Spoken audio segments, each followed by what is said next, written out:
and YouTube. Welcome, social media, to BBC's Open Conversation. Excited to have you all here this evening. We're with Todd DiPastino. We're going to get the music playing and get everybody in the room.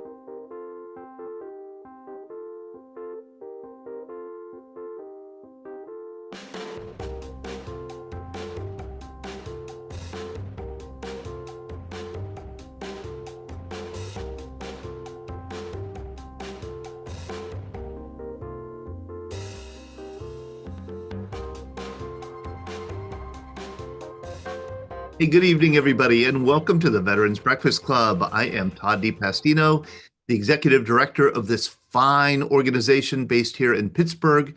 We get together online every Monday night at 7 p.m., every Thursday night at 7 p.m. We get together in person about 36 times a year, and we publish a quarterly magazine. And all of this is in service of providing a platform and getting people together so that they could hear veterans share stories. We don't have an agenda. We're not looking for any one story in particular. We simply want to get in conversation with veterans about their military service because we have found that people who haven't served, like me, and like my wonderful colleague here, Sean Hall, we haven't served and we don't come from a military family, and so we have a lot of questions. And we feel that I believe that a lot of other Americans have questions about serving in the military. Like, like you Marines, what's up with you Marines, for example? That's a question that we often ask. And I thought that I was with Colonel Brad Washabaugh this weekend. Brad is on our board of directors and has been for quite some time. He lives in North Carolina. I live in Pittsburgh. We have one in-person board meeting per year. We just had it this past weekend.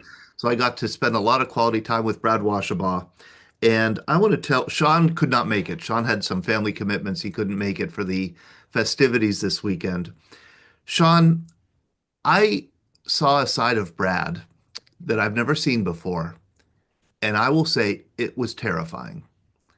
Brad used his colonel voice with me. Brad, has he ever used his colonel voice with you, Sean? Oh, God, no. I've not heard the Colonel voice. You should hope that you never do hear it. Brad, what's your colonel voice? Well, it only comes out every once in a while, Todd, for demonstration and in cases where people are moving too slow or frustrating you or just doing something dumb. I mean, sometimes you got to pull it out and just use it to make a point, you know. I mean, he's Clark Kent. He's mild-mannered. Yeah, He's easygoing. right. He's a reasonable, rational man. Try to be.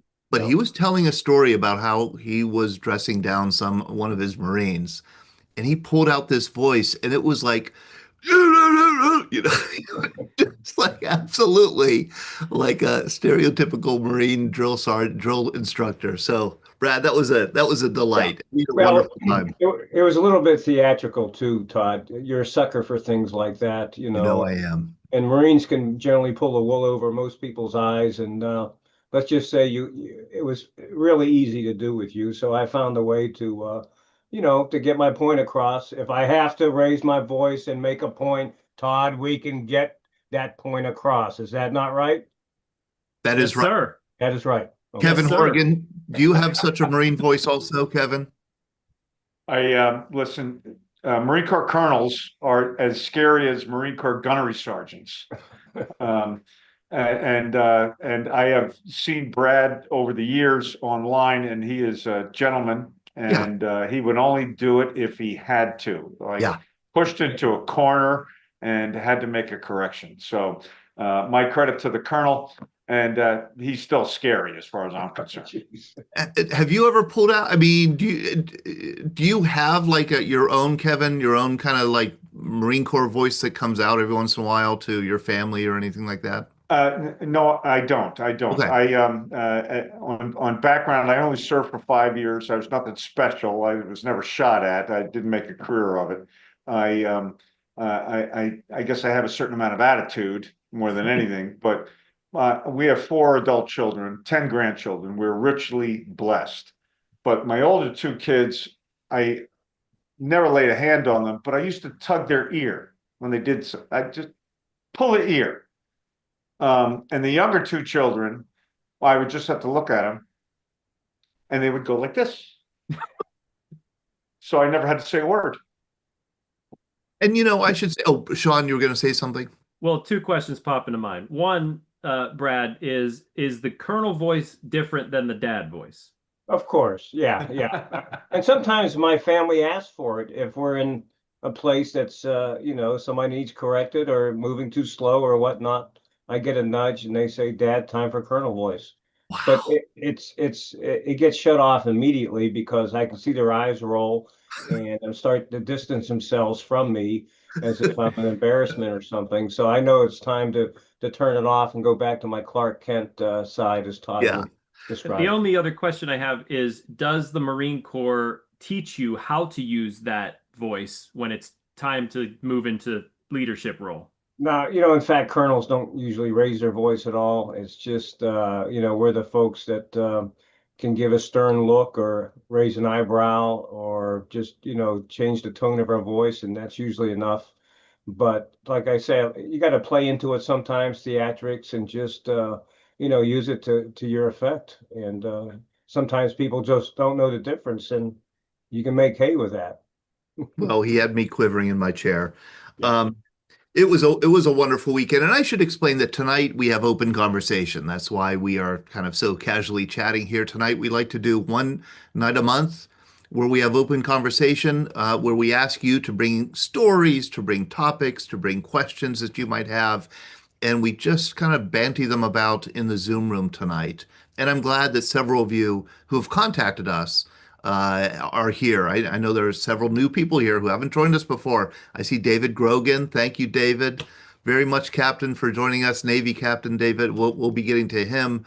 I see Grace. You've joined us again. Good to see you, Grace. And Bob Eisenhart. I'm going to test your mic right now because I think you were on before, and we had an issue with your microphone, I believe. Can you unmute? There we go. How is it doing? Oh, you're great now. Okay, so we're going to talk with Bob, who's been really involved for a long time with the wonderful Wings Over Wendy's, which I remember reading about way when you first started in 2001. Steve Giordano, I believe you're joining us from Kane, PA. Very good. Navy Corpsman, we want to have you share a story. Chris Parolo, you for some reason want to pay tribute to Marine Corps. Thank you for that. Navy veteran. I know Grace Babolka, you've joined us again. BB, where's BB? Is BB with us? He's there. Wave Okay, okay, BB, we're going to be getting to you. I thought I would start though with Kevin. Kevin, you've written several books. You are very involved and have been for a long time. You're from Atlanta. You live in Atlanta. With Vetlanta, which is a wonderful organization. Why don't you first tell us what Vetlanta is and what you do? Vetlanda is a networking group. That's all it is. We're a club. We don't accept money. We are not a 501c3. We are apolitical. And we hold our stock and trade is we hold 4 summits a year, quarterly, usually hosted by UPS, Coca-Cola. We're having one December the 3rd with Cox Industries. They're a network internet stuff I don't understand. But we hold them 4 times a year. They're free to all the participants. We have anywhere from 30 to 50 vendor tables. These are either 501c3s or veteran-owned small businesses or people actually looking, like big companies looking for employees because, as you know, it makes no difference. No matter how tough the employment market is, employers, big and small, are still looking for quality people. So we invite everybody to set up a vendor table. We have about 90 minutes of what we call networking, and people work the room. And these kind of veteran events can sometimes cost companies $500 a table for a night. We offer them for nothing. Yeah. And then we have some content. We usually have a guest speaker. We've had Medal of Honor winners. We've had, and they've been wonderful and hilarious at the same time. We've had Woody Williams, who was God rest his soul. He was an absolute gem. And I have a funny story about him.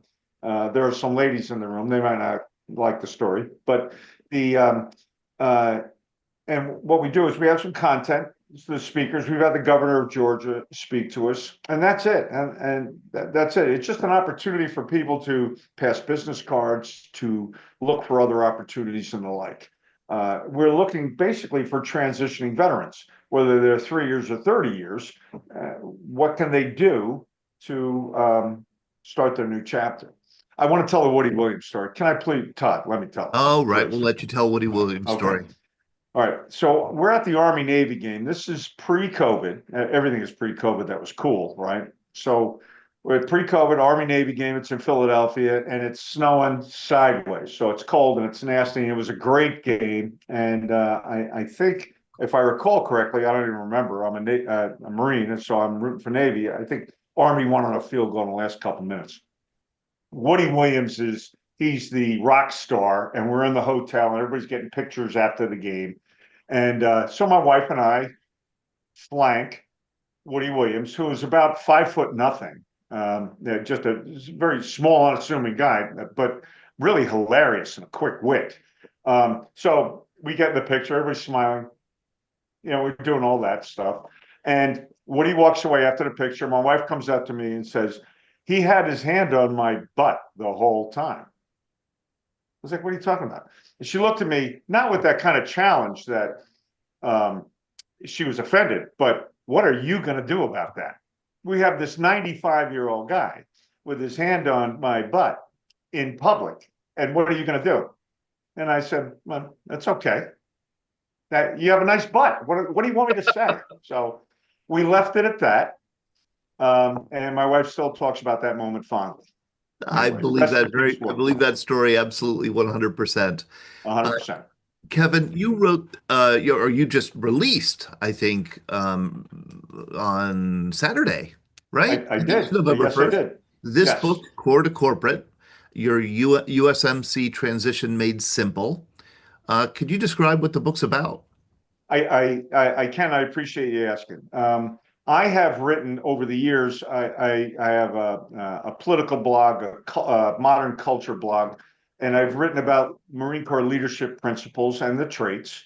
And I had, I don't know, I had about 25, 30,000 words, and I thought I could put it in book form. And a couple of friends of mine said, hey, I'd like to throw in, because Kevin, basically, we think you're wrong and full of crap. So we'd like to render our opinion. So I said, okay, that's great. Well, I had 34 people, Marines, that I served with 45 years ago or that I work with today, that gave their opinion. And it's wonderful. And that's really the strength of this. It's any transitioning Marine, because it's all about Marines, of course. And it's not just Marines. I have 4 fathers of Marines. I don't have any generals, but I do have a sergeant major. I have a couple of females. I have a spouse, and people who have been in and around Marines, and Marines, of course, giving advice on what to do and specifically what not to do when they're transitioning to the civilian world. So I think it has some value. What I'm trying to do with the book, though, is there's no money to be made here. To do it on the real short, quick here, it's priced on Amazon at $10. The royalty is 1 penny. I'll repeat that. It's priced on Amazon for $10. The royalty is 1 penny. Not trying to make money. I think it's good enough advice. It's good enough suggestions. It's good enough thoughts to contemplate. And each essay inside it can stand on its own, that it's worth it for anybody, whether they're transitioning in any part of their life, whether they're going from the Air Force to civilian, or they're just going from a civilian job to another civilian job. All these are opportunities, and I only noticed one young person on here. I'm not being disparaging, and he doesn't show up on the slideshow now. But I guess my target is really that person who may lose a little bit of faith in the fact that AI is controlling everything right now. There's still an opportunity. They want people who can lead, that are self-motivated, that are independent, to make stuff happen. And it's still a great opportunity. So this book, for $10 on Amazon, is I think it's a bargain. And I offered everybody here, if you are looking for it, I can do bulk sales at $5 a book. Because I think I want to get it out there. So we're looking at the Marine Corps transitioning programs, TAP programs, and the like that are going to be buying this in bulk. There's a website called marinecorps.com, which, believe it or not, is not the official Marine Corps. The official Marine Corps website is marines.mil. And there's Henry. That's the gentleman I was talking about. I said one young person I might find some value in corporate. But we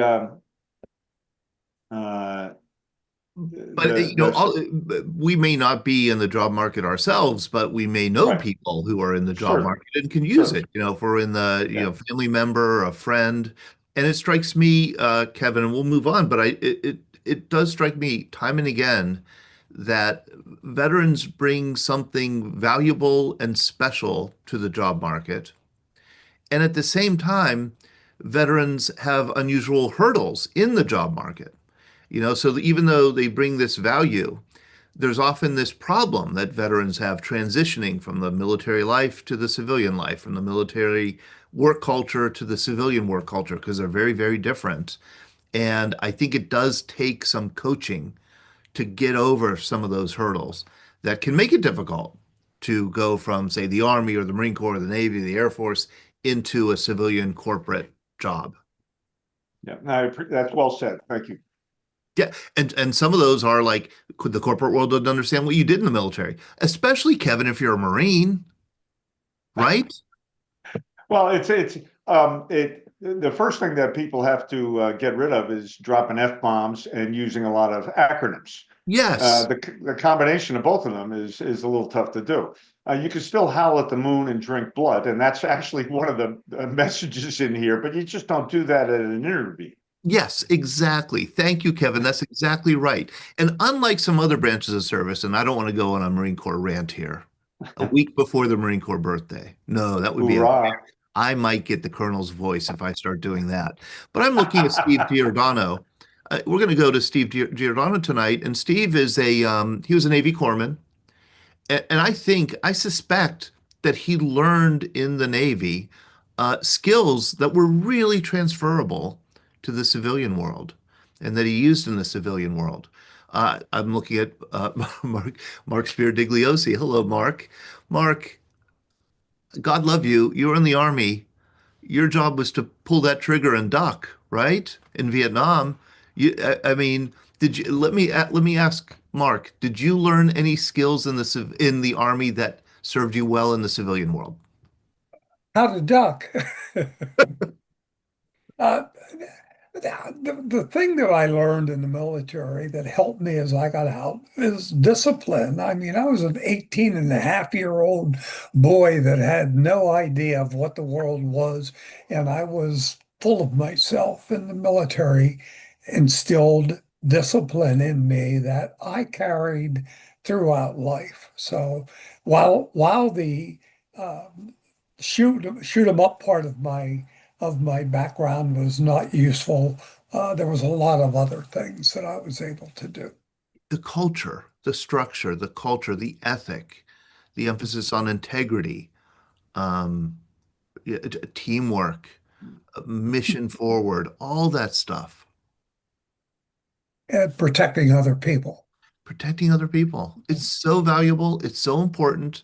It's rare, I would say, in the civilian world, but it's almost universal in the military world. And so yeah, so I really appreciate Kevin what you're doing with this book, what you're doing with Vetlana, and I'm glad you joined us tonight. And I do hope you'll join us a week from tonight. A week from tonight's like a special date. What does it signify? Let's see, November 10th. Seems to ring a bell. November 10th seems to be an important date. I don't know. It'll come to me. But I do hope you join us on. I do hope you join us on November 10th. Um, I think I'm going to hear the Colonel's voice pretty soon. Uh, okay, it's the Marine Corps birthday. That's right. That's right. I had forgotten that. And we are going to mark the Marine Corps birthday with a special program, and I'm going to talk about what that is in a little bit. Al Smith, how are you? I'm fine. Kevin, I'm sure this is in your book, but I spent my last 17 years in corporate world in the global career transition firm. And one thing we found with veterans are not good at selling themselves because they like to share what their team did. And it's a different situation. You've got to basically I versus team. And the other two things is, to me, the two most important things in job search is two things: networking and soft skills. Yep. Corporations today are looking for soft skills as more important than technical skills and whatever. And networking that's the key to finding a job today. So I thought I'd throw that in. I'm sure it's in your book. Yeah, Al, that is so very perceptive comments. And I especially love the first one about that veterans have a tough time selling themselves. Here we have Kevin Hogan, Mr. Vetlanta. What was the first thing he said? I was nothing special. I just served 5 years. I wasn't in combat. I shouldn't, I mean, that's every veteran I know says something like that at some point, kind of downplaying their own role or their own importance, the importance of their role. So yeah, that is something that doesn't go over well when you're in the job market, in the civilian world. Boy, is this interesting. Already an interesting conversation. Justin.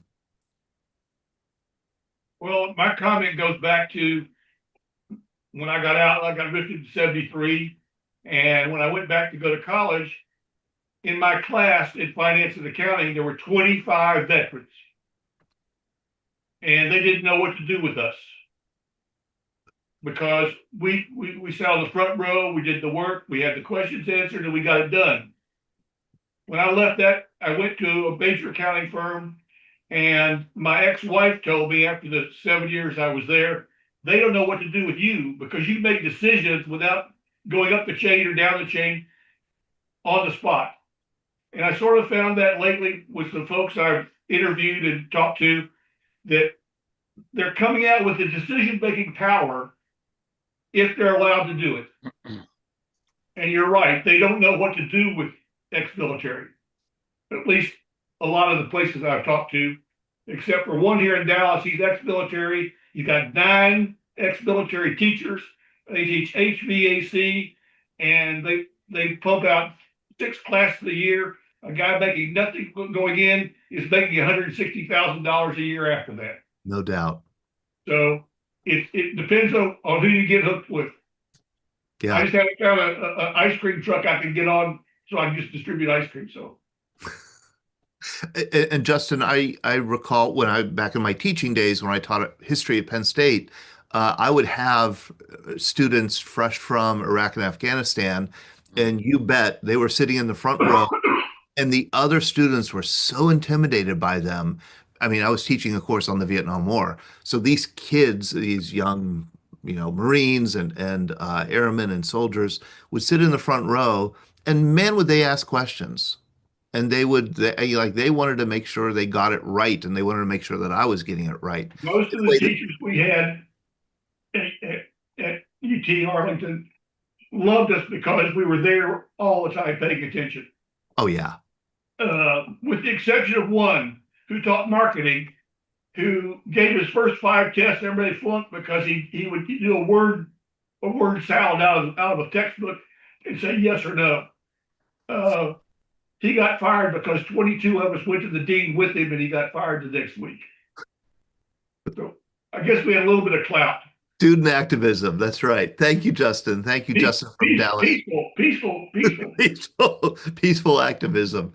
I want to go to Steve Giordano simply because, Steve, you're joining us from Kane, PA, correct? In Pennsylvania. Kane, the metropolis of Kane, Pennsylvania. 3,000 counting dogs. Maybe. My brother-in-law, I'm looking at my brother-in-law's house right next door, right here out my attic window. He's from Kane, Pennsylvania. I think you know his family. Haberburger. Yeah, the Haberburgers. And Steve, I'm kind of filling in here a bit for Glenn Flickinger. He was very intrigued about you sharing your story, a bit of your story, the other night when we had Elizabeth Becker on. And Sean, I know you were hosting that program. And I think, Elizabeth Becker, who's a journalist in Vietnam and Cambodia, interviewed Pol Pot. She wrote a book about three women journalists who covered the Vietnam War. One, I believe her name is Catherine Leroy, Yeah. and Catherine Leroy was, I think, badly injured. Yeah, there she is, diminutive Catherine Leroy, Yes. very little. Um, But as feisty as the Marines she served with. yes, and she served with the Marines. And she went through a lot of the war. Catherine Leroy was wounded, correct? Yes. I don't know where we were, Phu Chu Lai, Dong Ha, but it was chaotic, of course. And our hospital shipped to sanctuary. And all I can remember is, you're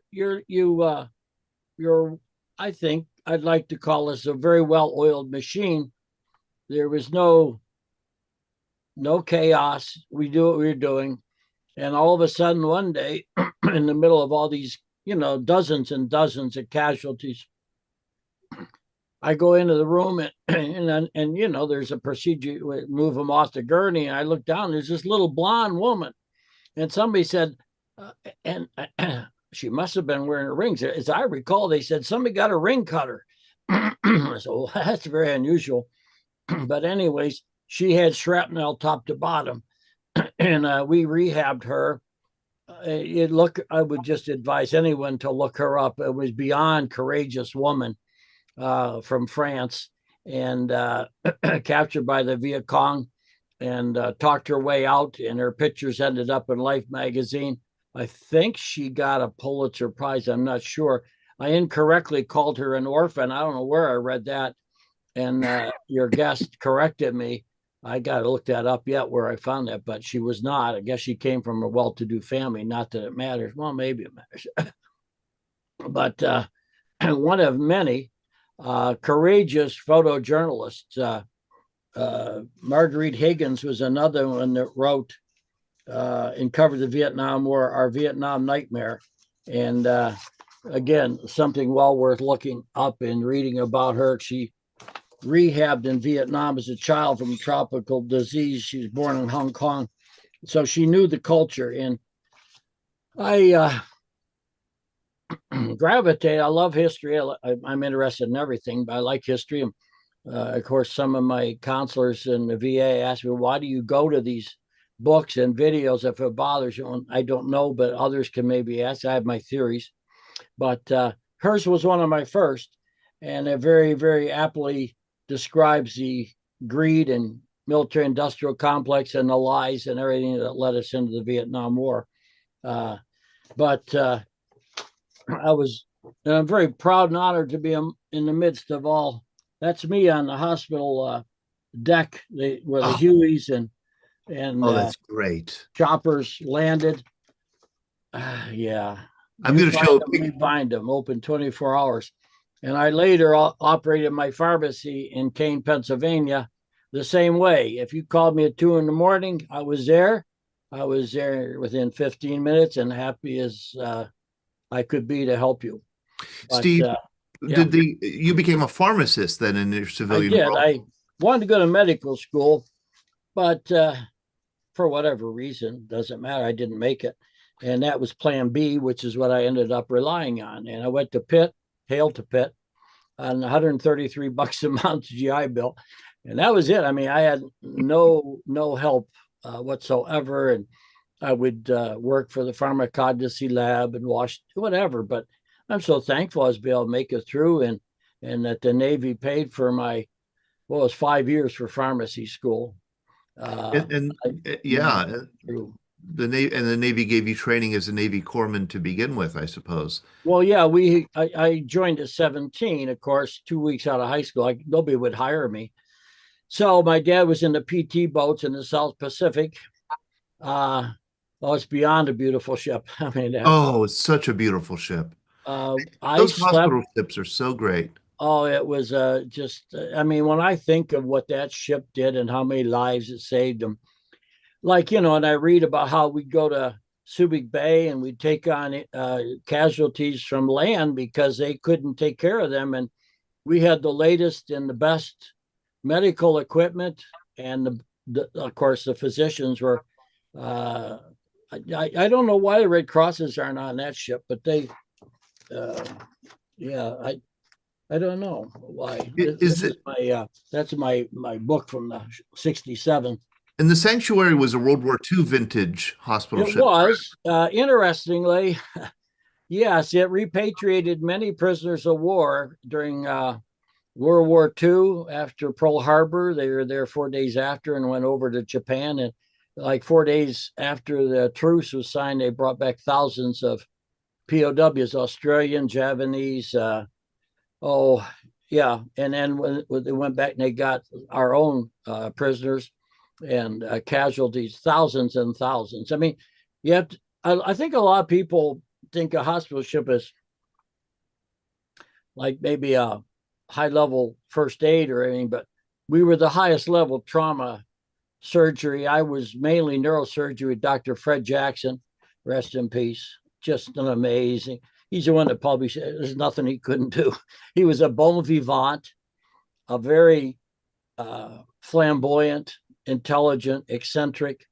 He died in an airplane, small airplane wreck, started flying in his 60s, and sadly. But we, for example, took a half a brain out of two boys, and we did open heart surgery. A boy had a bullet inside his pericardium. If we couldn't save you, I truly don't think anyone could. I mean, it was we pioneered the Hall craniotome to get into the skull in a hurry, for example. Wow. And the echoencephalogram for detecting subdural hematomas. And we experiment with cryo preservation of blood cells, which did not work. Many things. Silvadene cream we pioneered in Vietnam and during the war. A lot of advances, and as in every war, you know. But it was a very proud chapter. I have to laugh. I can't forget mentioning, Kevin mentioned this Woody Williams with his ham. I got to know a Art Rogers, a World War II Navy official photographer for the Manhattan Project. If you see any mushroom cloud, you probably look, it's Art Rogers. He was in his 90s. He would put the move on any woman that was around him. And he was as nice. I got to know him pretty well. And he died from COVID, sadly. But Art was just an amazing fellow, amazing. But interestingly, they refurbished the sanctuary from World War II in New Orleans, Avondale Shipyard. And I was in St. Albans. You go to hospital corps school and you learn your basic medical and your medic, but then you can specialize. And I did not want to work on a ward. I wanted to specialize. Fortunately, I could. So I asked for the most interesting, complicated thing I could do without upping my service. I was a baby kiddie cruise. You sign when you're 17, you got the day before 21. So I did not have to extend it, which I did not want to do as an enlisted man. And so I went to St. Albans Naval Hospital, New York City, Jamaica, Queens. And then you go through months of training as an operating room technician, everything, dermatology, OBGYN, you name it, everything. We were the Center for Thoracic Surgery on the East Coast for Navy. So we did a lot of open hearts back then. This was 65, 66. And we would get the casualties back from Vietnam. And this is a pivotal time in my life. And we operated on this one burn case. He would come up in the elevator on the striker frame screaming. And I'll never forget it. 67 times we operated on him. And I volunteered to go to Vietnam with the Marines. And I was lucky that they sent me to the sanctuary, probably saved my life. So it was a very proud chapter in my life. But yeah, it's just, yeah. And they had been building PT boats in New Orleans 20 years earlier that possibly my dad was on later. So life was weird, really strange. So, Steve, you have this unique perspective where you're able to, be a part of and witness healthcare in the military during war, Vietnam War, Oh yeah. and then healthcare in the civilian world, in the professional civilian world. What I've heard from others, and you could disagree or agree, is that the level of kind of commitment and purpose in the Navy, in the war zone, was just kind of off the charts. And the Uh-huh. healthcare professionals were so dedicated to treating the wounded and the sick. Oh, that's one way to put it. I played football in high school, and I was introduced as the strongest guy in the team, whether I was or not. But I was a strong kid at that age, 19. How many kids aren't? And I'll never forget working so long. I just can't tell you how many casualties we had lined up, and you obviously you're not going to take a break. And I could not see the IV pole, Oh, to hang on IV. And at one point, too, working with Dr. Jackson, it was Dr. Fred Jackson, the neurosurgeon. All our operating rooms, our main operating rooms, were full, and we went into a closet and did a cradiotomy. In the closet, I was on the floor handing instruments up from underneath the table. So yes, you do what you have. You find a way to do it, and that's who I've been all my life. I think it was pretty much like that before I went in, but it only got absolutely when we had a tornado in Kane, the curfew and the National Guard shutting everybody down. There was no way I was going to shut my pharmacy down. I'll tell you that. So I broke curfew, went in there, got an old generator from National Guard, and we kept going. You just find a way to do it. I mean, most all veterans know that. Marine, Navy, whatever. You keep going. So yes, it's a commitment. You're darn right. And that's how I operate my pharmacy. Yeah. Steve, and I'm so touched and moved and interested in what you're describing of your service, but I'm also going to say and scold you a little bit. When you and I were first going back and forth, this is going back a couple years ago, about your service, you said something like, I was just a corpsman on a ship. I Well, wasn't I wasn't on the ground in combat. I wasn't getting right. shot at. And you very much downplayed kind of your role. And you've not shared your story ever. Even though you come on our Zooms all the time, you've not shared your story. And it just strikes me that, yeah, you may not have been in combat in Vietnam, but you saw firsthand day after day after day after day the consequences of war and flesh and blood. I took hundreds and hundreds and hundreds of pictures in the operating room, which are very graphic. And there's a lot of things that enter into that, Todd. I always handle everything on my own. I'm very independent. Do my own laundry. Trust me, I'm very independent. uh, but I was watching Hamburger Hill one day in the '80s, and I broke down hysterically crying. It never affected me before. It was like a light switch. Yeah. And after that, I handled it for years until another vet at the courthouse asked me how he was doing. And anyways, I ended up with counseling in the VA, and one of them, a PhD in psychology, asked me, why do you consider yourself a combat vet? I took offense to that, but after I think about it, he was right. And I never, ever want to call myself a combat vet. Got it. Uh, Okay. I was in combat zone vet.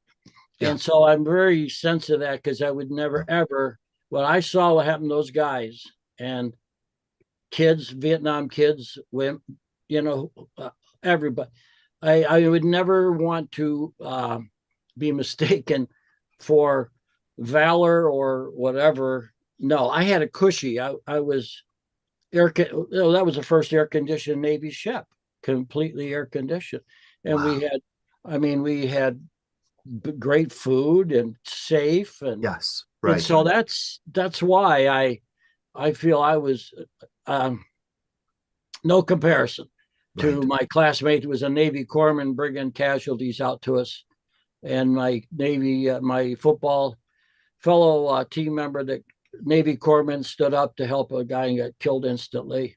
And yeah, no, that's why. Very, very simply, it's not false humility. It's to make sure. I mean, to me, I Yeah. had it so. Yeah. Oh my gosh, and it was beyond an honor. Oh my gosh, yeah. to do what I did. Does I was anyone so have any lucky. questions for Steve or comments? I know Sean Hall had a good question here in the chat, and I'll ask it for him because I think he dropped off.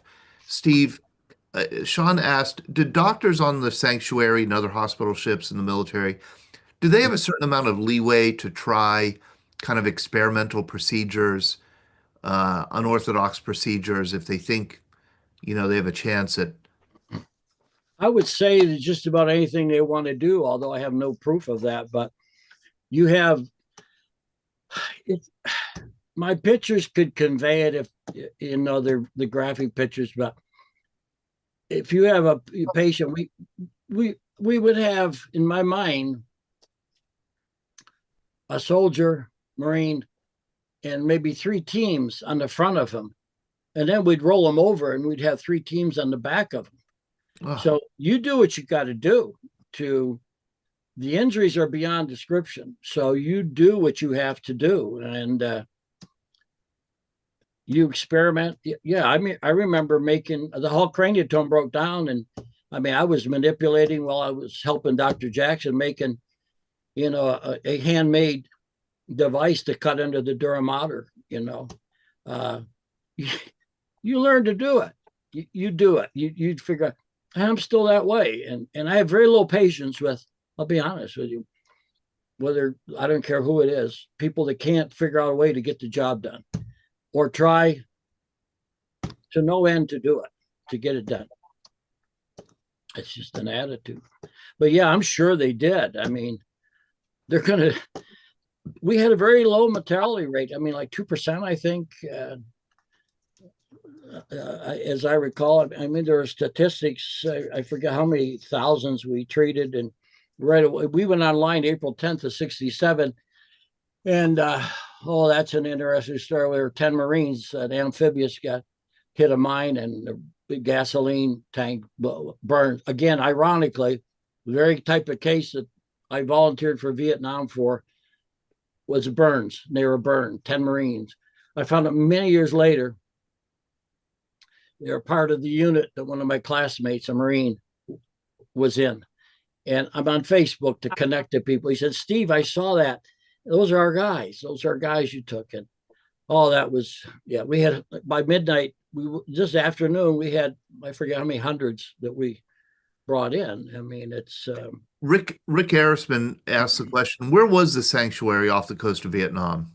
We were based out of Da Nang, technically, but I went ashore one day when I was mustering out, but I can never remember being in Da Nang anchored. I'm sure we were, but we were like moles down in a cave, so I wouldn't see daylight for days and days. And then we would go down Chu Lai, Phu Bai, Dong Ha, were the main. They would tell us this. I never knew it till I looked up the map later. South, I think, of Da Nang. And we'd be far enough offshore, of course, for the Hueys to reach us quickly, but so they couldn't reach us with any missiles or guns. Steve, thank you so much for joining us and sharing a little bit of your story. And I hope you'll take that picture of you on that deck and send it to me, and maybe any other picture. See those? Please do. That's me in my bottom bucket. I love it. Could you take a picture with your phone and like text it to me or email it to me? I could show it. All right. Yeah. Thank you very much, Steve. I appreciate it. Yeah, my honor. Again, my honor to be in the midst of all of you and the civilians that support veterans. It could not be more dear to me. This is exactly what we're all about, Steve. Thank you. And I want to welcome. Oh, I'm sorry, I muted you, Steve. I want to welcome Captain Grogan, who just emailed the other day, or actually Billy Terrell emailed me the other day with information, David, about your project and about your book. And I don't know if I've ever met anybody, David, who does kind of what we do, with the same spirit that we do it in. You have a new book, and I'm going to show this. I'm going to try and show the cover for it. Learning to Live from Those Willing to Die. Yep. That's the provocative title. Could you tell us what it's about? Sure. So, Todd, I have to say again, when I looked at the website, I was stunned because our purposes are just so incredibly similar. But I started to write veteran stories back in 2017, in July of 2017, and I've written a veteran story. I interview a veteran and I publish their story on my website, and I've done it through a blog called The Voices to Veterans. And I've done that since almost every month since July of 2017. And I started to get concerned that as I grow a little older, and I will say I can tell that's happening because I looked in the mirror today and I saw a new gray hair. So I'm pretty sure that I am getting older. So I wanted to preserve the stories in a more permanent venue than the website. So what I did is I took 26 representative stories that from veterans from all services, from World War II, Vietnam War, Iraq War, Desert Storm, the Cold War, and I put them into a book. And I did that for two reasons. One is to preserve the story, so that for not only for just the public in general, but it's really important for veterans and their families, I think, to preserve their stories. I mean, that's really crucial. And but then second, I want to inform the public. And when I say inform the public, I want them to be aware of what the service and sacrifice is that goes into someone who serves. All veterans, whether you are drafted, whether you're enlisted, whether you're a senior officer, whether you're a staff corps or line officer, whatever you are, there's a level of service and commitment that I don't think many Americans understand because so few serve now that we're in the all-volunteer force.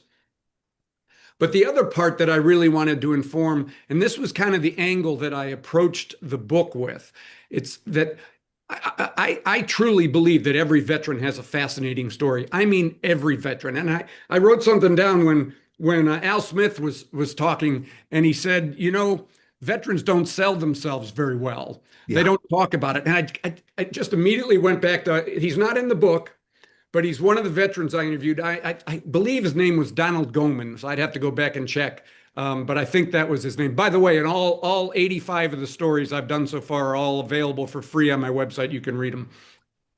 But Don Goman, so he goes, I didn't do anything. I didn't really do anything. You know, I don't really know that I'm worthy of this. I said, don't worry about it. I've interviewed people that are, you know, one of my favorite stories is a woman who was in the Air Force Band. She had just an incredible story about things that she overcame. So we start to talk, and Don Goman repaired aircraft on Guadalcanal for the Cactus Air Force during World War II and was there during all of the bombardments by the Japanese battleships. And I thought, holy cow, if this guy hasn't done anything, then my career is worth just nothing. And I wanted to go back, something that Steve said. I echo what you said too. Every veteran who served is important, every single one. But there is a definite distinction between those who have served in combat and those of us who haven't. And I look in awe, and I still, when I go back and I read these stories, and I read these stories over and over again, I cannot believe the bravery, the courage, the determination that veterans who served in combat have. So anyway, so that's this story, this collection of 26 stories. It has an introduction that you can read on my website if you're interested. You can go to the book and it's there. And then it's got 14 chapters, and each chapter is a lesson, a life lesson. So like the first chapter is, if you don't see a path, blaze a trail. And then there's a Marine Corps first lieutenant named Iris Nig Lundeen, who was one of the first female Marine Corps officers in World War II. And she taught aerial navigation to pilots, and helped retrain, including some of Pappy Boyington's pilots. So she's the first story. And each chapter has 1, 2, or 3 veteran stories in it that illustrate those 14 life lessons. And then I want to mention the conclusion, Todd, because I think the conclusion is super relevant to the Veterans Breakfast Club. because what it talks about is two things. One is if you're not a veteran, how to ask veterans about their story, how to feel comfortable to walk up to a veteran, because most people are intimidated to do it. I mean, I Totally. have to say, before I talked to my first combat veteran, I was like shaking in my boots Oh, before yeah, before I definitely. talked to him. So how can you respectfully approach a veteran and ask them what their story is? And then the other part is, if you're a veteran, how can we help you share your story? That's it. And I say that again because not only because most veterans don't think they did anything special, they just think that they were doing their duty. But I can assure you, to the public, you did something special. So how do you share that, and how do you share it in a way that makes you feel comfortable, only sharing what you want to share Right. and tailoring what you want to say to your audience, and it's okay to say no. But you do know that if someone's asking you about it, they are genuinely interested and they care about you, but it's still okay to say no. So that's kind of what the conclusion is. And I want to bring out just one more point. This goes back to what Kevin said. Kevin, it's the same. I have the same motivation that you did in terms of making money. I refuse to take any money for any of the stories that I've written. I had one veteran send me a large check after he did after I did his story, and I just wrote void on it, sent it back, and said thank you very much. The same goes for this book. For the 26 veterans that are in it, a few of them have passed away, but I worked with their surviving family members. I promised I would not accept a dime of royalties for the book. So I actually entered into a formal agreement with America's Vet Dogs, and they provide service animals and guide dogs to veterans in need. They do it free of charge. And so 100% of my author royalties go to America's Vet Dogs. The book is just out. I mean, and Kevin, you know how hard it is to market books, but it's just out, and I've so far raised over $1,000 in royalties in less than probably 3 weeks of 3 weeks of work for it. My goal would be, I would love to get $5,000, $6,000, or $7,000 out to America's Vet Dogs. And David, I just put the link to your book and then to your Voices to Veterans podcast here in the chat so people can check it out. And I love how not only does this book A, capture stories, but B, it you get right to the heart of why we should read these stories. Not because we owe it to the veteran, which might be true, not because we owe it to our country, which might be true, but because we will benefit from reading it. Mm-hmm. And that's all, David, I've been doing this, for many years now. And often people will say to me, thank you for what you do for veterans. And it's such a kind thing to say to me. But I can't help but think like, I'm getting something out of this. I'm getting a lot out of this, actually, by the way. This is something that keeps me going. I learned so much about how to live. And that's the best, the most succinct way I could say it. I learned how to live better, more fully, more honorably than I did before I started working with veterans. And I could see already, because I did read that introduction to your book, that that's exactly what you're after in this book.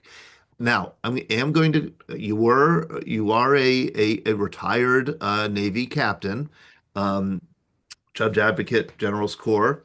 I don't And have a very good command voice. It's just you don't have the you don't have the scary command voice, which we're grateful for. But you have a really interesting story yourself, a kind of a life-changing story that you tell in the introduction, and I wonder if you might tell it briefly. It happens to do with an incident that some of us will remember from April 1st, 2001, before 9/11. Sure. So back in April of 2001, there was a Navy EP-3. It was a surveillance aircraft, and it was flying in international waters off China. And a couple of Chinese fighter jets came up and intercepted the airplane. And this is routine for our surveillance aircraft. They're used to getting intercepted. They have, they know how to handle it. But the Chinese pilots, one of them in particular, got a little aggressive and was making some very close passes to the EP-3. And on the third pass, he got too close and the two planes collided. And the Chinese fighter got the worst of it. It was a much smaller aircraft, and it crashed into the I believe it was the South China Sea, and the EP, the pilot was lost. The lieutenant commander flying the plane was lost. But the Navy EP-3 then had to make a landing, an emergency landing someplace, because it's got a crew. I think it was 24 on board at the time, and it's got to land someplace. And they're out in the middle of nowhere, and the closest place to land is Hainan Island off the coast of China, which is, obviously it's communist Chinese airfield. So they land there, and on their way there, they're trying to destroy all of their equipment as quickly as they can. They get on the ground, they're still destroying stuff as fast as they can, but the plane gets taken over by the Chinese, and the crew is interned. So at the time I was working, I was the person that was responsible for oceans policy in the Office of the Secretary of Defense at the time. So we were sending a delegation to go meet the Chinese, and we were going to meet in Guam.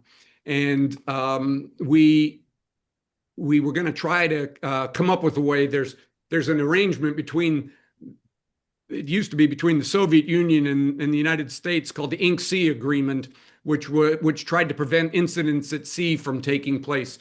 So there were at least some thoughts that maybe we could reach some accommodations with the Chinese to prevent these types of things from taking place. And I think too, you've probably seen in the headlines, even more recently, where these types of interactions continue to take place.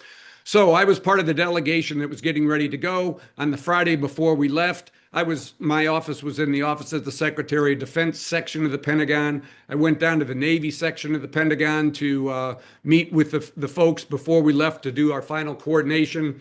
A lieutenant, there's a cipher lock on the door. So a Navy lieutenant commander opens up the door for me, and I go in and have my meeting. And then the next week I fly out to Guam. And I arrive in Guam on a Tuesday evening. I have a meeting at 6 o'clock on Wednesday evening. So I'm tired. I get something to eat really quick, and I go to bed early. And the next morning I wake up and turn on the TV to see the World Trade Center towers coming crashing down, and the Pentagon being hit.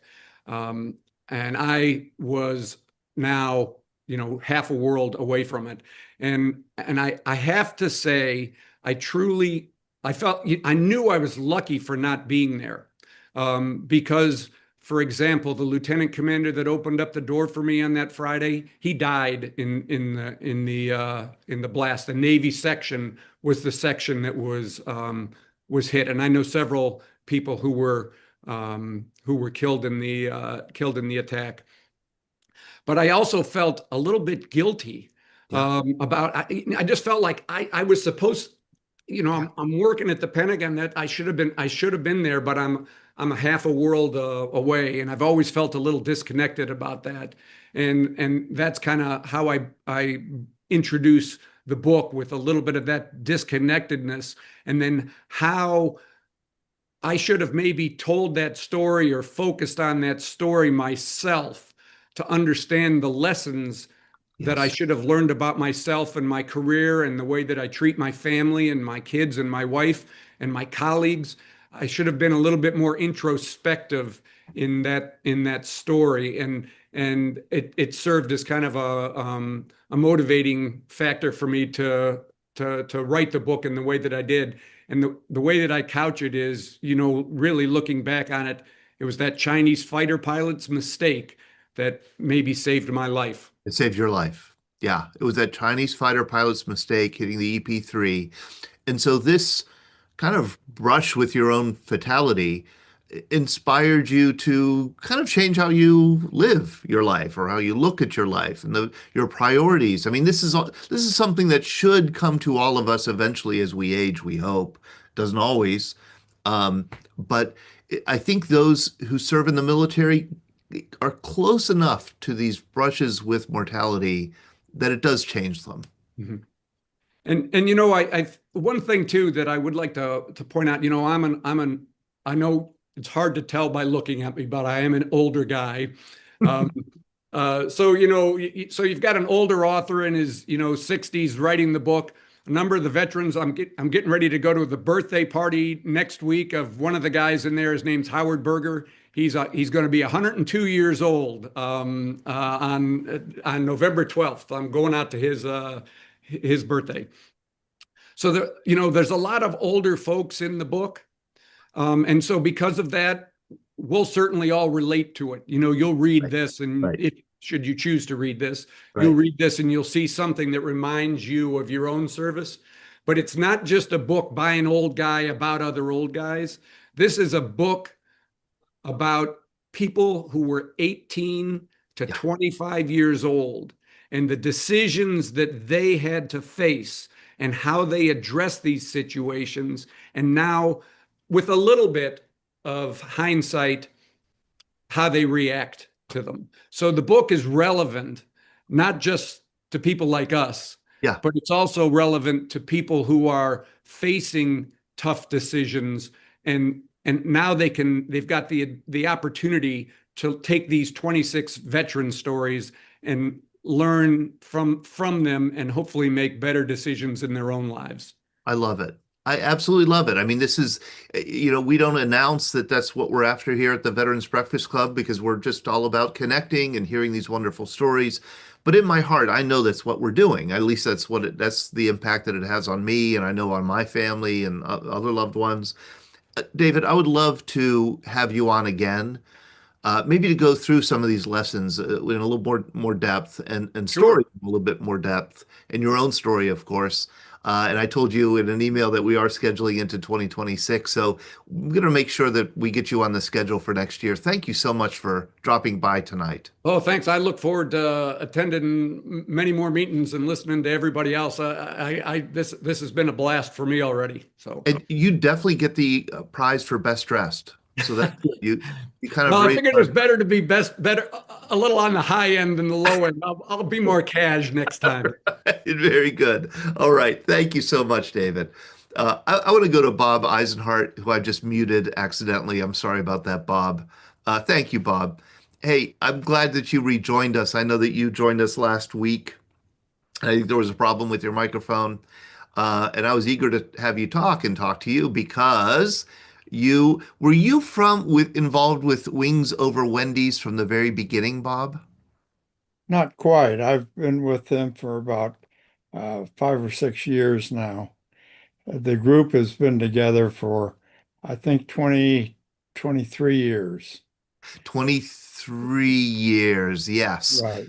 Right. And it started, for those of you who aren't familiar with it, the organization is Wings Over Wendy's because it started at a Wendy's, the fast food restaurant chain in West Hills, west of Los Angeles.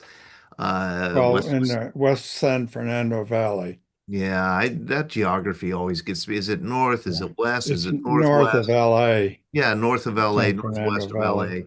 LA. I think that you moved to another Wendy's nearby. And it started in 2001, 2002 with World War II airmen, correct? That's correct. They basically were getting together for coffee and breakfast thing, kind of like this, and they would do that once a week, and then uh, it started to grow because other people would come in, and it began not with just Air Force guys. It started with Air Force, and they were all flyers.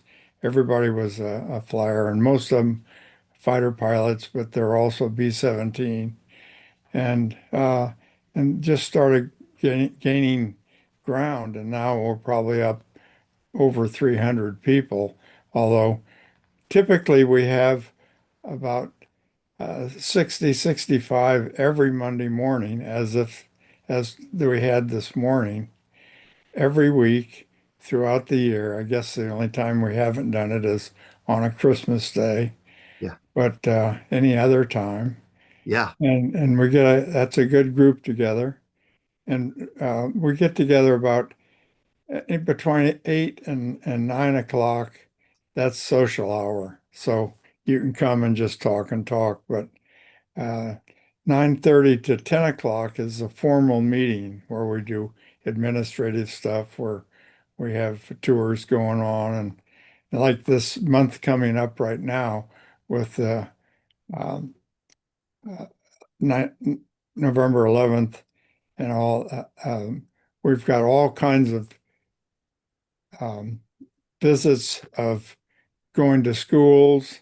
There's probably two or three every week through the month of where schools want to honor veterans, different schools and different other club organizations and that sort of thing, where they give you a free dinner and you go in and talk to them and that sort of thing. So this is really the busiest month we have. But the meeting, the administrative part is just dealing with that sort of thing, birthdays and people who passed away and whatever.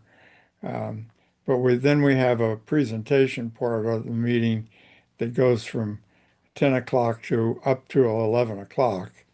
And I'm happen to be the what we call the presentation oh, I forget the key Coordinator. word. You're the Yeah, speaker's right, chair or whatever. Yeah. right.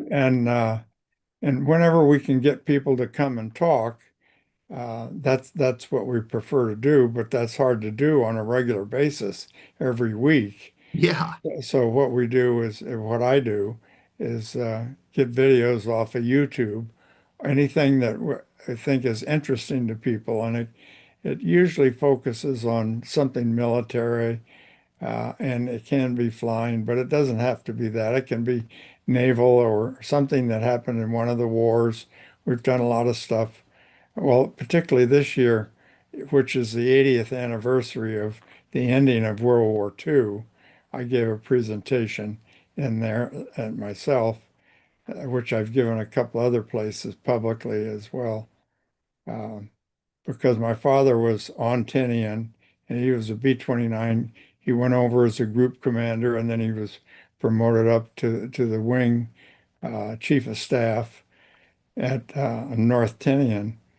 We had you had Paul Tibbets the fourth, I guess it was, if you count, on last week. And I have a picture of he's in a staff meeting with my dad and all the other group commanders. So it's kind of interesting.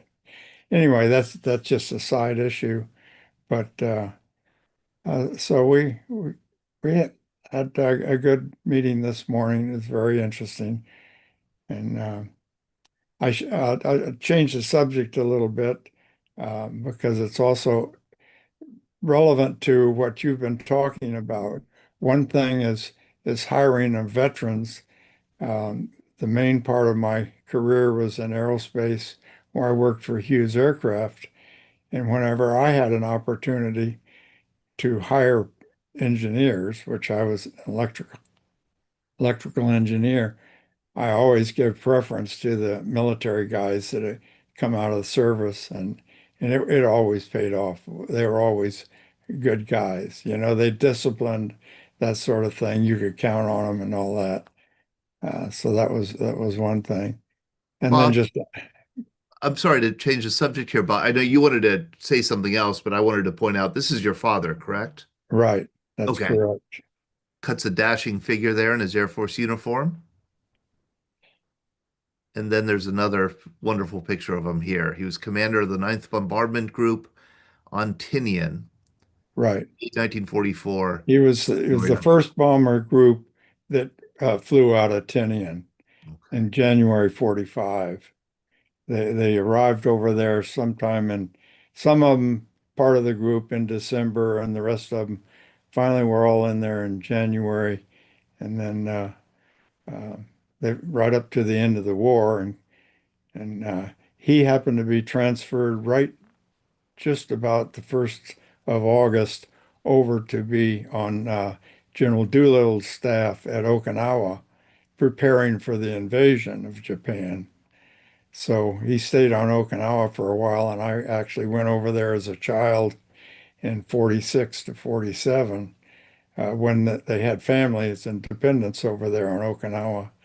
So, well after the war, but Well after the war, and he yeah. remained in. And I see Kevin Horgan is correcting me here that it was an Army Air Corps uniform. But I think this looks like it was post-war. This looks like it when a true Air Force uniform. Maybe I'm incorrect here.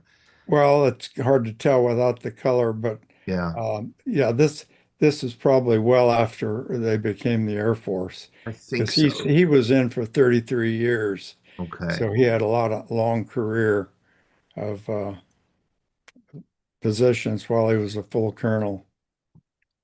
And I just have to say, Bob, that when the Veterans Breakfast Club was starting out in 2008 here in Pittsburgh, people would often say to me, "Oh, have you heard of Wings Over Wendy's? It sounds like that's what you're trying to do, and you're doing it." And so I did. I remember reading all about what you guys were doing and being so envious that you had come so far and your gatherings were so large. And you had so many World War II veterans. It was absolutely wonderful. And it's good to hear that you're still at it. Well, we're definitely a local group, although with the COVID issue, where we couldn't have meetings for whatever period of time, a year or whatever that was, we started doing Zoom meetings, and we've continued the Zoom. So we do have people that connect through Zoom every meeting. It's typically about 20 people from across the United States will join us along with the 60 to 70 that we actually have in a meeting. Now you can tell with that size, we no longer can meet at a Wendy's. Uh, we outgrew that, and we're very fortunate to be in an auditorium at a school, a high school extension, where they don't use all the facilities, and they allow us in this auditorium on Monday mornings. So we have to go in, we set everything up, all the chairs and everything, put up some flags on the walls and all that, and have our meeting. Then when it's over, we got to tear all that down and put Tear it it all back down. away again. So, But Bob, can people here join your meetings, or is it something that only if you're a local? no, yeah, anybody Anybody can can. join it. They could go to the website wingsoverwendys.com and click a link and join from there. There should be a way to do that there. If Okay. there's not, they can, well, I don't know, they can't necessarily contact me just from this, but uh, they could contact me and I could certainly provide the information. Yeah, Yeah, great. And yeah. if you want to put your email then here in the chat, in this Zoom chat, also people could, if they wanted to contact you or contact the organization, they could go to the contact page, and I put the link to the contact page on Wings Over Wendy's here in the chat if people want to talk to you that way. Thank Okay, you, well, Bob. let me just say one last thing. I did throw up that picture of myself and Woody Williams when they were talking about that earlier on. I did spend a tour out of the World War II museum that went over to the Pacific. It was a good couple of Wow. week tour and Wow. really great. And Williams was one of the World War II veterans that accompanied the tour. So he was with us all the way through the tour. And uh, one of the parts, of course, was spending a day on Iwo Jima, which it's even hard to talk about. I can't Yeah. imagine how wonderful that must have been. Unfortunately, he passed away. I'm Yeah, sure you all know a right. couple of years ago. But anyway, so that's why I threw that picture up. But yeah, I haven't really worked on Zoom since back in COVID time, so I still have to figure out. I'll get the information to you. I have your information, Okay, very and good. I'll get it to you. We'll share Uh, it. We'll but share I it. wouldn't know what to click and write it down right now for everybody's general use. But All right. uh, Well, yes. Like last time I had that uh, microphone problem. I didn't know what the problem was. And I finally figured it out that I had to go buy a microphone and plug it in as an external microphone. The computer didn't have a mic in it, so You that gotta was be, the yeah. problem. Yep, you got to be a lifelong learner here in this business if you're going Yeah. to stay connected. Yeah, we're always learning something new about this crazy technology. Thank you so much, Bob. Thank you for joining us and stay in touch. And please pass Sure. along any links that we could share so that people could join you. Yeah. All right. Okay. Thanks, Bob. I want to say hi You're to welcome. BB. BB LeBlanc. How are you? Hi, I'm great. I'm happy to be here. I love your accent. You are from where originally? West Berlin. West Berlin. Yep. That's I grew up wonderful. in the Cold War and couldn't wait to get out of there. And as soon as I finished high school, I moved to West Germany. And then fast forward a few years, I met my now ex-husband skydiving, and we married in 1990, and I moved to Florida, and that's where I'm at. So you're in Florida now and you've been there for quite some time. Yep. But you have this devotion to your home of Berlin. And I was so interested in an email I think I just received from you. Was it today? Or maybe I just read it today, but you sent it a couple days ago, um, where you are involved in a project where you want to capture and preserve firsthand stories from the Berlin airlift, 1948 to 1949. I love Yeah. that. The Berlin airlift is Um, close to our heart here at the Veterans Breakfast Club. I am sure it's such an incredible story. Our world would look very different had they not been successful. You And know, yeah. And yeah, I'm sorry. it's funny. Yeah, go You ahead. go ahead. You go ahead and talk about it. You talk about what the Berlin airlift means to you and why you want to preserve these stories. Well, I grew up, like I said, I grew up in West Berlin in a city enclosed by a wall, and I never much liked it. And my goal in life as a young person was to leave Berlin, and I did. And not until a couple of years ago, 2.5 years ago, some things happened in my life, the stars aligned, and I learned about the airlift. And I decided to write a book about it, and I did. Wings of Freedom, the story of the Berlin airlift. And since I published that book last year for the 75th anniversary of the airlift, people started coming to me, people that grew up in Berlin during that time, that were children during the airlift. At the anniversary celebration in Berlin, I met veterans, that flew in the airlift or were engineers or mechanics, and they start telling me their stories. And I'm like, somebody needs to capture these stories. They're all going to be lost because this is now, 80 years ago. We're talking about close to 80 years ago. And, and people kept saying, well, you do it. You already do books. Why don't you do it? And so I've decided this year to take on that project, and I collect stories. And I just spent 5 weeks in Berlin talking to people who were children during the airlift. And I'm having conversations here in the US mostly with some veterans. I just walked into a museum a little while ago here in Kissimmee near Orlando, and it's a military history museum. And somebody says to me, we have an airlift veteran right here in Orlando. I'm like, he's still alive? And he's like, yes, he's 102 years old, and he flew in World War II, and he worked in the airlift. And I'm like, can you connect me with him? And so a week later, we met. He lives in a retirement home here in Orlando. And we met, and he was like, for 2 hours, he would just tell me everything he'd experienced, not just in the airlift, but and everybody who's collecting stories and writing books with stories, you know how moving and touching these stories are, and they're so precious. And I want to make a comment about that too. Like, I grew up in Germany, and the whole awareness and mindset and consciousness around military is so very different than it is here. People here, everybody here has somebody who knows somebody who is in the military, has a family member or a friend, and it's very different in Germany. And here people are admired. In Germany, when somebody says, I want to sign up for the, for the services, they're like, why would you do that?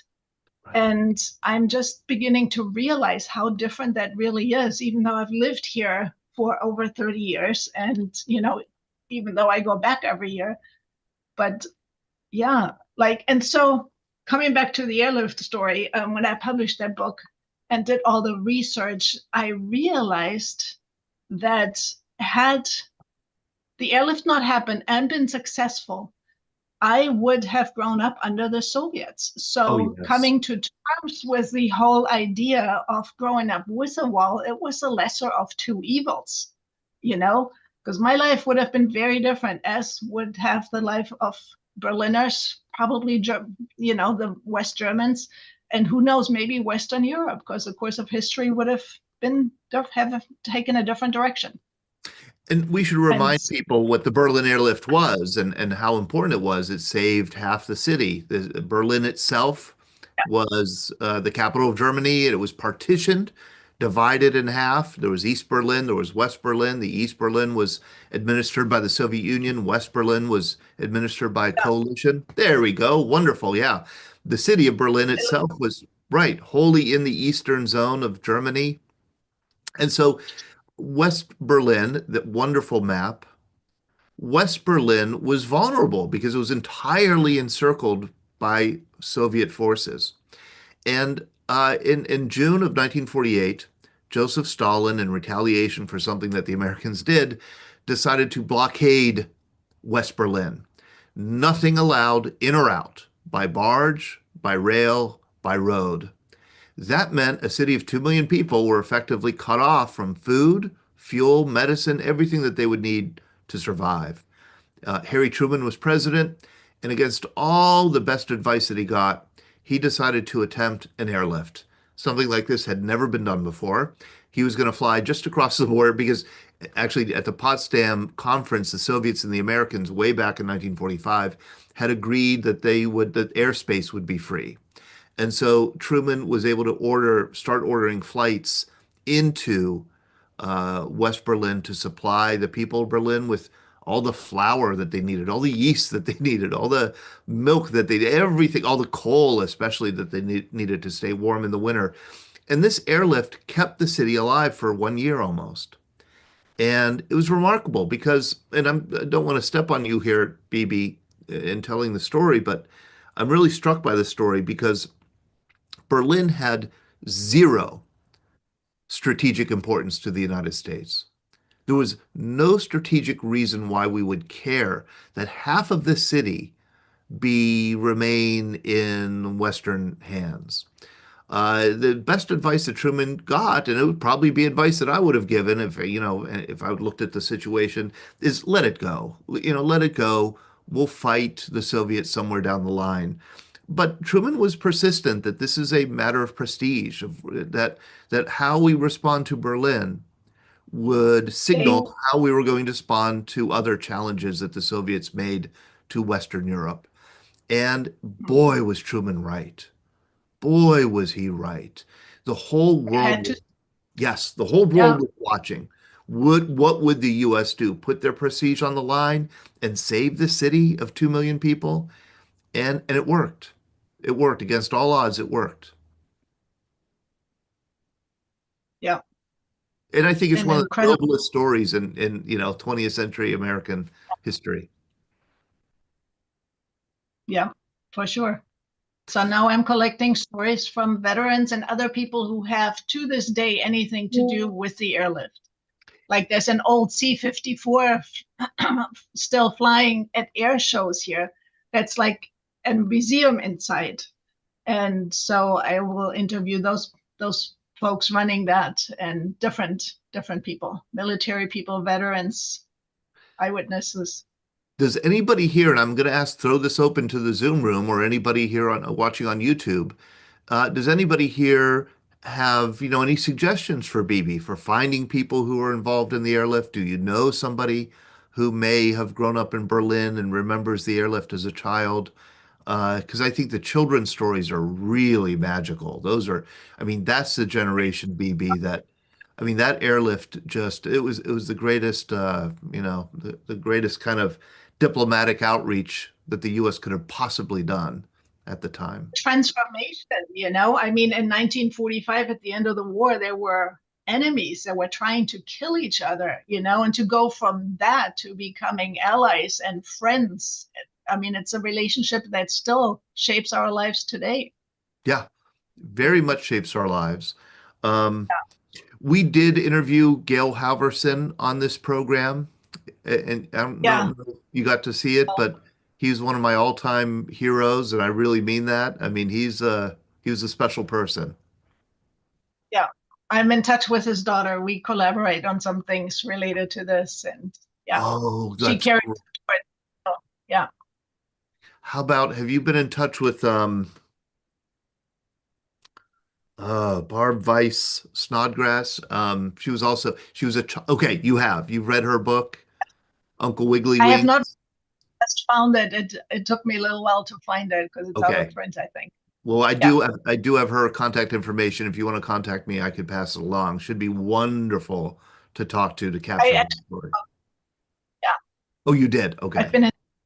Yeah, Denise gave me a long list of contacts of people that she knows of, and you know, some people in Germany did as well. And so I have a long list, but I'd love to talk to anybody who has any connection to the Berlin airlift. So BB, or I'm sorry, Ben says, BB, you might contact the U.S. Air Force Museum in Dayton, Ohio. Have you done that? now I have actually, yes, I have. They're Okay. selling the book in the bookstore. Are you thinking anybody in particular that would know of veterans? Who was asking that, Ben? Maybe somebody there might know a veteran. Yeah, I'm gonna make a note of that to reach Yeah. out. And stay in touch. And please, I thought I was gonna follow up with you because I'd like to let people know about this project and send it out on our email and connect you with Thank anybody you. who might have anything to contribute. Okay, that would be awesome. Great. Thank you for joining us, BB. The note there about the big lift, I saw that movie. It's like the facts are not super accurate on that. It was okay. If you know anything about the airlift, it was Ain't that always oh, the way with those Hollywood movies? Yeah, they get it all all wrong. Yep. All right. Thank you, BB. right. Grace, Thank you. good. Grace, how are you? I'm doing well, Todd. Um, Boy, tonight has been such an inspiration for me in so many different ways. I'm jotting notes down here into the insight that I'm gaining into the heart of veterans. And as I mentioned a couple of sessions ago, um, this is my fourth book. I'm working on a book about my dad, and it's a sequel to the book I had previously published that included segments of his return from the war. And the thing that really is springboarded me into this book is I got a phone call from a researcher in Ireland who, and I'll just kind of quickly give you the background here. He said, your dad's a hero. And I said, well, and I didn't even think twice. I said, he's always been my hero. I love him. But at that point, my dad was already dead for 2 years. And it's like, who is this? And he started telling me this story about this group of young fellas that went over to across the pond to France, to Normandy.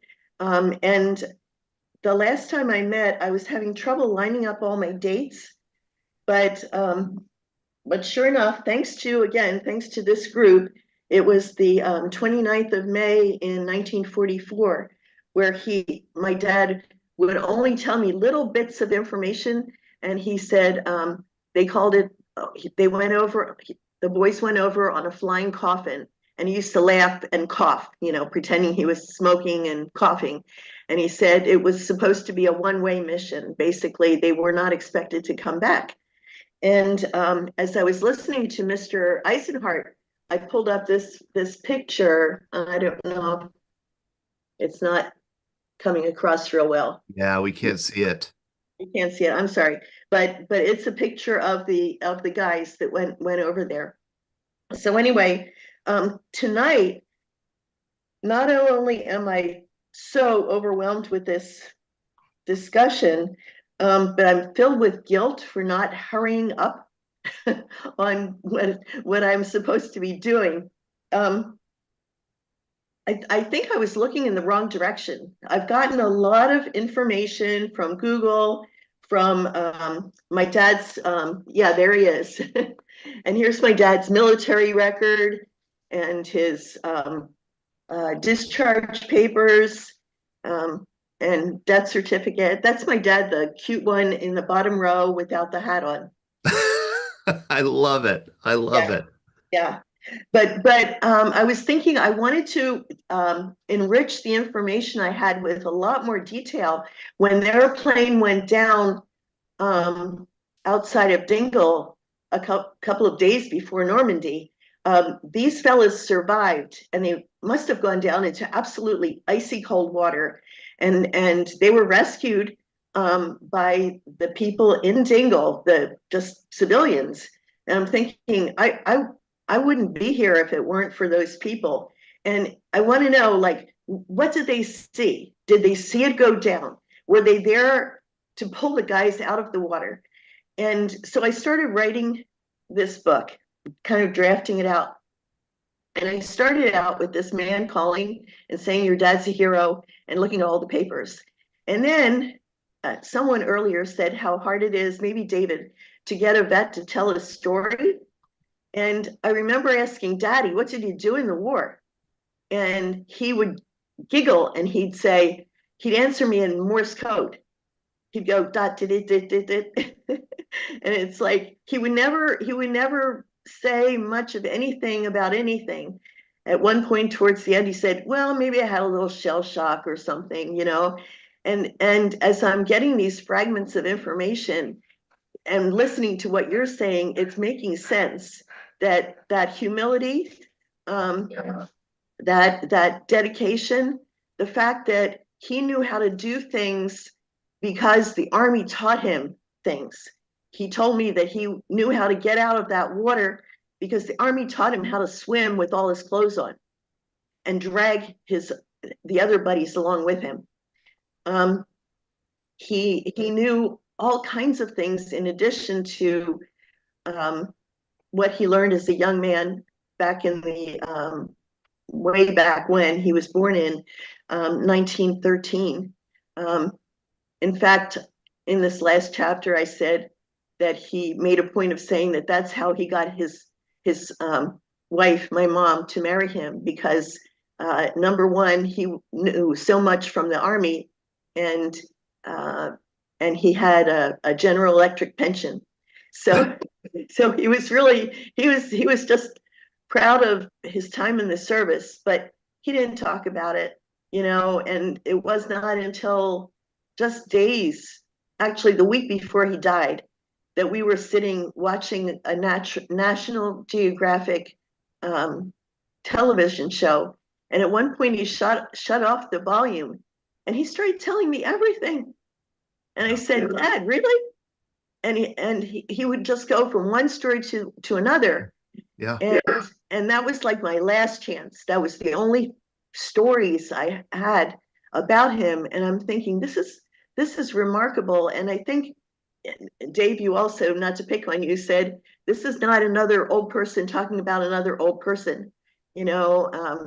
When Steve was mentioning about his experience with burn victims, I was a burn emergency and trauma nurse my whole life and graduated in 73 from Villanova.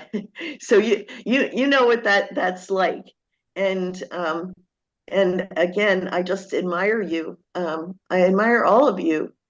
And it just gave me a kick in the pants to to start writing, because if we don't capture these stories, um, who will? You know, you lose that opportunity, like Bibi was saying, you lose the chance to tap into some 101-year-old person. So as I was saying, maybe I was looking in the wrong place. I was looking to find out a source in Ireland, and I had written to people in Ireland and had not gotten a response. And I'm thinking, you know what?